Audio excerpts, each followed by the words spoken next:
ناظرین ہمیں جوائن کیا ہے سینئر اینالسٹ اظہر جاوید صاحب اور اسد اللہ خان صاحب نے. سر بہت شکریہ آپ دونوں کا پروگرام میں اپنا قیمتی وقت دینے کے لیے. اظہر جاوید صاحب کیونکہ آپ پاکستان میں ہیں, ویلکم ٹو پاکستان, اس لیے اسد سر آپ کی پرمیشن سے میں ان سے پہلا سوال کرتی ہوں. سر آج ایک بڑی اہم میٹنگ ہوئی پیپلز پارٹی کی اور نون لیگ کی, اور اس میں یہ ڈیسائیڈ ہوا کہ اب جو ضمنی انتخابات ہیں اس میں وہ مل کر حصہ لیں گے. آپ کا انالیسس کیا کہتا ہے کہ یہ مل کر کیوں حصہ لیا جا رہا ہے؟ مطلب الگ الگ بھی تو الیکشن لڑ سکتے تھے, تو ابھی آل آف سڈن دوبارہ سے مل کے کرنا کچھ سمجھ نہیں آ رہا ہے. اس پہ تھوڑی روشنی ڈال دیجیے. دیکھیے جی, ایک بات تو یہ طے ہے کہ دونوں اس وقت اتحادی ہیں حکومت میں. پیپلز پارٹی جتنا مرضی پیچھا چھڑائے اور کہے کہ جی ہم حکومت کا حصہ نہیں ہے, حکومت کا حصہ نہیں ہے, لیکن وہ حکومتی نظام کا حصہ. تو اس وقت جو ایک سچویشن ہے اس میں, کیونکہ یہ انتخاب لیگ نون بہتر پوزیشن میں ہے الیکشن لڑنے کے اور پیپلز پارٹی کی اس طرح صورتحال نہیں ہے, تو اس لیے یہ فیصلہ کیا گیا. اور باقی جو اس وقت کوارڈینیشن چل رہا ہے بٹوین پریزیڈنسی اور پرائم منسٹر ہاؤس میں, وہ بھی اس وقت بہترین لیول پہ ہے. یعنی تو کہ آپ کو لگتا جو ہے کہ ان پیپلز پارٹی کی دونوں مجبوری پارٹیز ہے نے مل نون کے لیگ کے الیکشن ساتھ کا ہونا؟ فیصلہ, دونوں کی مجبوری ہے اس صحیح. وقت. دونوں ایک ہی کشتی کے سوار ہیں, اور دونوں میں سے اگر یہ کشتی کمزور ہوتی ہے تو دونوں کا نقصان ہوگا.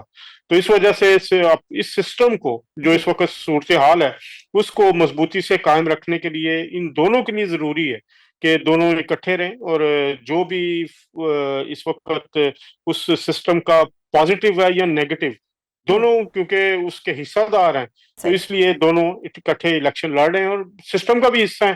اس میں تو کوئی ڈھکی چھپی بات نہیں ہے. صحیح.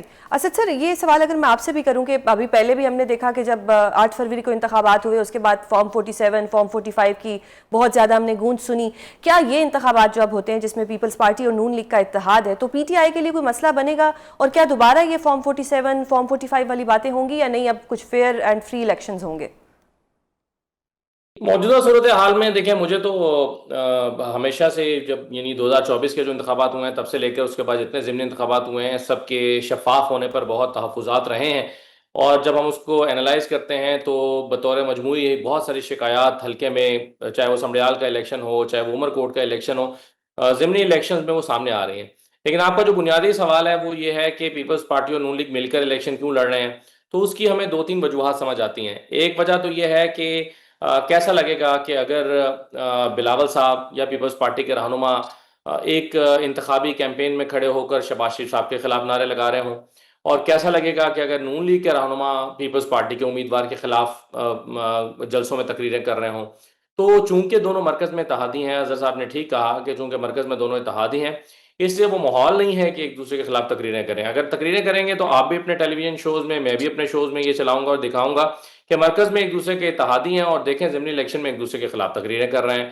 صحیح. اظہر سر ایک آپ کو پتہ ہے کہ اس وقت ہاٹ ٹاپک ہے عمران خان صاحب کی جو بیل ہوئی ہے 9 مئی کی کیسز میں. جس دن بیل ہوئی اسی شام کو علیمہ خان صاحبہ کے ایک بیٹے کو جو ہے اریسٹ کر لیا گیا, اس کے کچھ ہی دیر بعد دوسرے بیٹے کو, کچھ گھنٹوں بعد دوسرے بیٹے کو کر لیا گیا. اب ایک بیٹے کی طرف سے تو ان کی اہلیہ کی ایک تصویر اپلوڈ ہوئی ہے جس میں وہ کہہ رہی ہیں کہ on the day of occurrence he was not present in Jinnah house, اور وہ چترال میں تھے.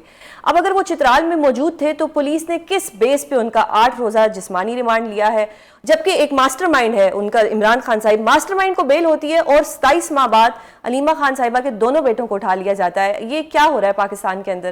دیکھیں جو اس وقت صورتحال ہے وہ اس طرح کی ہے کہ جو 9 مئی کے مقدمات ہیں یا جو چل رہی ہیں چیزیں, اس میں اگر آپ دیکھیں تو پچھلی جو تفتیش ہے اس کے مطابق بہت سارے لوگوں کو جو سزا کا سلسلہ جاری ہے. جہاں تک علیمہ خان صاحبہ کے جو بیٹے ہیں ان کے بارے میں, ان کی پارٹی کے ہی لوگ جو ایکس تھے, جو بلکہ ایون جو کرنٹ ایک سینیٹر بھی جی منتخب ہوئی بالکل. ہیں مشال یوسف زئی صاحبہ, وہ بھی اس کی نشاندہی کر چکی ہیں. اور شیر افضل مروت صاحب کی اگر آپ سٹیٹمنٹس دیکھیں تو وہ بھی اس کی نشاندہی کی ہے انہوں نے کہ جی کیوں ان کا جو ہے وہ ان کو گرفتار نہیں کیا گیا. جو اب تک کی حاصل کردہ معلومات ہیں, ظاہری بات ہم اس معلومات پہ ہی بات کریں گے جو آفیشلی